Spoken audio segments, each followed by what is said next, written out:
இசைஞானி இளையராஜா அவர்களுடைய பொண்ணு பவதாரிணி வந்து இறந்துட்டாங்க. இப்போ அதுதான் வந்து ரொம்பவே சரி சோகமான நியூஸாக வந்து தமிழ் திரையுலகத்திலே வந்து சுற்றிக்கிட்டு இருக்குன்னு சொல்லலாம். சூப்பர் ஸ்டார் அவர்களுமே சரி அஞ்சலி செலுத்தியிருக்காரு. ஆக்சுவலாக நியூஸ் வந்து ஒரு 9 மணிக்கிட்ட வந்துச்சு. இந்த மாதிரியே ஆக்சுவலாக அவங்க வந்து ஸ்ரீலங்காவில் வந்து ட்ரீட்மெண்ட் எடுத்துகிட்டு இருக்கும் போதே இறந்துட்டாங்க போல். கொஞ்சம் வந்து நாய்ஸ் இருக்கும், அட்ஜஸ்ட் பண்ணிக்கோங்க. ஒரு ட்ராவலில் இருக்கேன் ஆக்சுவலாட்டு. ஸ்ரீலங்காவில் இறந்துருக்காங்க. ரொம்பவே சரி சோகமான நியூஸ் இது.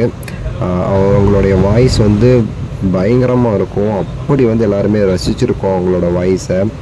ஸோ ரொம்பவே சரி அந்த கோரஸ்லாம் பல படங்களில் அவங்களுடைய அந்த பாடல்கள் வந்து நிறைய படத்திற்கு வந்து மியூசிக் டைரக்டராகவே ஒர்க் பண்ணியிருக்காங்க.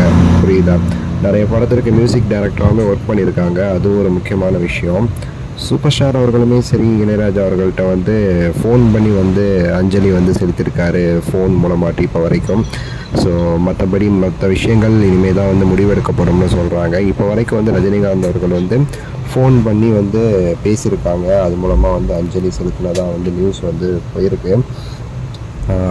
சூப்பர் ஸ்டார் அவர்களை பொறுத்தவரை இந்த லால் சலாம் ஆடியோ லான்ச் அதெல்லாம் வர இருக்குது.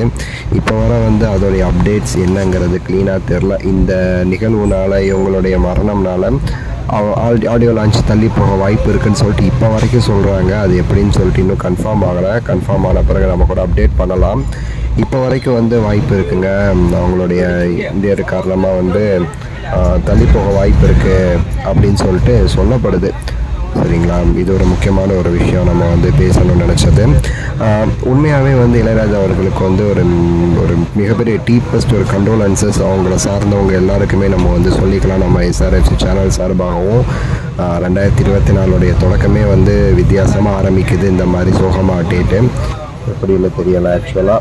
ஸோ கண்டிப்பாக உங்களுக்கும் அவங்களுடைய வாய்ஸ் வந்து பிடிச்சிருக்கும்னு நினைக்கிறேன். அவங்க நிறைய படத்தில் நீங்கள் வந்து மேபி வந்து அவங்களுக்கு வந்து தெரியாது, அது அவங்க வாய்ஸ்னே தெரியாமல் நீங்கள் வந்து ரசிச்சிருக்க வாய்ப்பு இருக்குது. அவங்களுடைய பாடல்களை சர்ச் பண்ணி பாருங்கள், அவங்க பாடின பாடல் அப்போ உங்களுக்கு வந்து தெரியும்.